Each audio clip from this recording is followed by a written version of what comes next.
여러분 안녕하세요. 블링블링 블랙입니다. 오늘은 2년 전 기사 사진을 하나 가져왔습니다. 2020년 코로나 경제 위기가 터진 이후에 올해더 포트의 대명사인 레이 달리오는 현금은 쓰레기라는 격한 표현을 쓰면서 시간이 흐르면서 현금의 가치가 떨어질 것이기 때문에 현금으로 어떤 자산을 매수하라는 주장을 해왔습니다. 그리고 나서 2년이라는 시간이 흘렀는데요. 2년이 흐른 지금에서는 많은 사람들이 현금의 중요성을 깨닫고 있습니다. 나스닥 지수는 고점 대비 30% 빠지면서 진작에 베어마켓에 진입해 버렸습니다. 이와 함께 우리가 믿고 있었던 테슬라 같은 성장주들 역시 힘없이 흘러내리는 중입니다. 그래서 많은 개미들이 현금화 할걸, 현금이 무슨 쓰레기냐, cash is gold, 현금은 금이다, 이런 말을 하고 있습니다. 여러분, 현금의 대표라고 할 수 있는 것은 달러가 있습니다.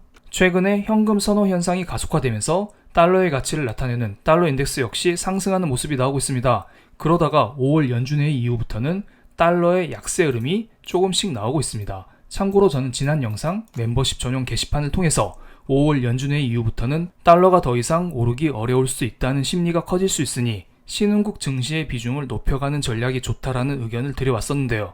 실제로 연준회의 이후부터 달러 약세 흐름이 연출되고 있습니다. 이번 영상에서는 달러 약세 흐름이 왜 나오는지, 앞으로 달러 약세가 지속될 수 있을지, 우리는 어떻게 투자해야 할지 이런 것들을 종합적으로 체크해 보겠습니다. 이것은 제가 영상마다 쓰고 있는 그림인데요. 일반적으로 달러 강세가 나타나는 배경에는 달러의 라이벌이라고 할 수 있는 유로와 위안화의 상대적인 약세, 그리고 달러를 사용하고 있는 미국 경제의 강세, 그리고 금리 인상이 있습니다. 하지만 최근 들어 달러 약세 흐름이 나타나고 있습니다. 그렇다는 것은 달러에 영향을 미치는 요인들이 반대로 움직이고 있다는 것입니다. 바로 이렇게 반대의 흐름이 나타나고 있으니까 달러가 약세를 보이는 것입니다. 저는 먼저 위안화 강세 배경에 대해서 간단히 체크를 드리겠습니다. 중국 상하이시가 거의 2달 만에 락다운을 해제하고 있습니다. 그러면서 6월 첫째 날에는 전면 봉쇄 해제를 하겠다는 공언을 했는데요. 하지만 아이러니하게 6월 첫째 날 봉쇄 해제를 약속했지만 중국 정부가 과거에도 약속을 어긴 적이 있다면서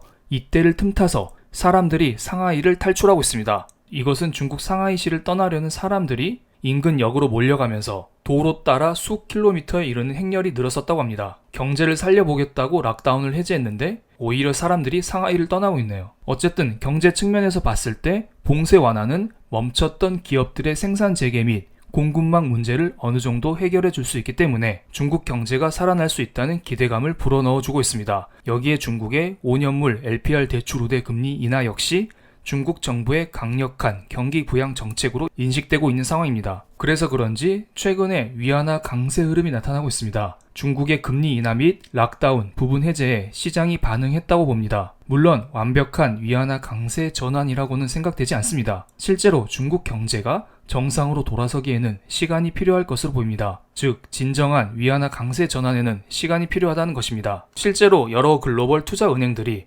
중국의 성장률 전망치를 하향 조정하고 있습니다. 5월 24일 UBS는 2022년 중국의 GDP 성장률 전망치를 기존의 4.2%에서 3.0%로 하향 조정시켰습니다. 원래 중국은 6%대 성장을 해왔었는데 3%라 중국 입장에서는 정말 굴욕적이지 않을 수가 없겠네요. 그리고 그 전날 JP 모건 역시 중국의 올해 성장률 전망치를 4.3%에서 3.7%까지 내렸다고 합니다. 많은 글로벌 투자 은행들이 중국의 성장률 전망치를 하향 조정하고 있기 때문에 중국의 성장, 위안화 강세, 이것들이 본격적으로 돌아서기에는 아직 시간이 필요하다.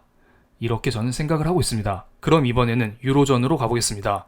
유럽의 예금 금리는 지속적으로 하락하고 있고 지금 현재는 마이너스 0.5%를 유지하고 있습니다. 그런데 최근에 크리스틴 라가르드 ECB 총재는 블로그를 통해서 자산 매입 프로그램 순매수는 3분기 초반에 종료될 것이며 7월 회의에서는 금리 인상을 할 수 있을 것이라고 했습니다. 그리고 현재 전망대로면 3분기 말까지, 9월 말까지 마이너스 금리에서 벗어날 수 있는 위치에 있을 것이라고 내다봤습니다. 유럽의 금리 인상 언급은 11년 만에 처음입니다. 그렇기 때문에 어느 정도 유로화 강세를 유발할 수 있을 거라 봅니다. 그리고 이는 상대적인 달러 약세를 유발할 수가 있겠죠. 다시 한번 달러 약세에 영향을 미치는 요인들을 점검해 보겠습니다. 이번 영상에서는 유로와 위안화 측면에서 달러를 점검해 봤고요. 미국 경제와 금리 이야기는 여러 번 설명을 드렸었기 때문에 자세히 설명을 드리지 않겠습니다. 인플레이션으로 인하여 미국 경제가 침체로 향하고 있다는 것은 다들 알고 있는 사실입니다. 금리 인상도 연말 기준으로 2.5% 이상 올리기 어렵다는 것도 다들 알고 있는 사실입니다. 게다가 최근에 보스틱 애틀란타 연은 총재는 6월, 7월 달에 0.5%씩 기준금리를 올린 이후에, 즉 토탈 1% 기준금리를 인상한 이후에 9월 달에는 오히려 금리를 동결해야 된다. 즉 금리 인상을 멈추고 경제가 어떻게 흘러가는지 한번 체크할 필요가 있다. 이런 말을 했습니다. 그만큼 지금 미국 경제가 금리를 지속적으로 올리기에는 약간은 부담이지 않나 이런 생각을 하고 있습니다. 그럼 달러의 전망에 대해서 정리를 드리겠습니다.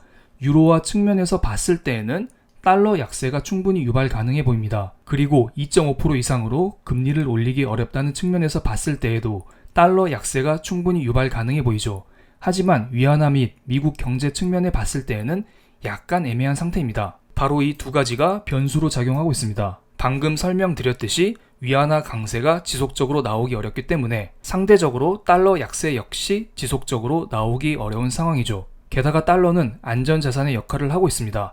만약에 미국 경제가 흔들리는 구간에서는 안전자산의 선호 현상이 나타나면서 오히려 달러 강세가 나올 수도 있습니다. 하지만 달러 인덱스는 추세적으로 봤을 때 고점은 찍었다고 보고요. 이렇게 상단이 제한된 상태에서 어느 정도 하단 지지 라인을 형성하지 않을까 하는 생각이 듭니다. 아마도 다음 소비자 물가지수 발표, 그러니까 6월 달에 5월 CPI 발표 타이밍을 맞춰서 다시 한번 변동성을 보여줄 가능성이 높아 보입니다. 많은 사람들의 예상대로 물가가 피크를 쳤다면 달러도 흘러내리면서 조금 더 낮은 부분에서 바닥을 다질 확률이 높아 보이고요. 그런데 많은 사람들의 예상과 달리 물가가 피크를 치지 않았다면 다시 한번 달러는 상승하면서 전고점 부근을 위협할 가능성이 높아 보입니다. 아마도 2022년 올 한 해는 왔다 갔다 하는 장세가 되지 않을까요? 증시도 마찬가지라고 보고요. 증시는 여유 있게 보고 기준선에서 분할 매수할 것을 권해드리겠습니다. 그리고 대응하기 힘들면 올 한 해는 기존의 보유 물량만 들고 계셨다가 내년에 다시 시장을 바라보는 것도 좋은 방법이라 봅니다.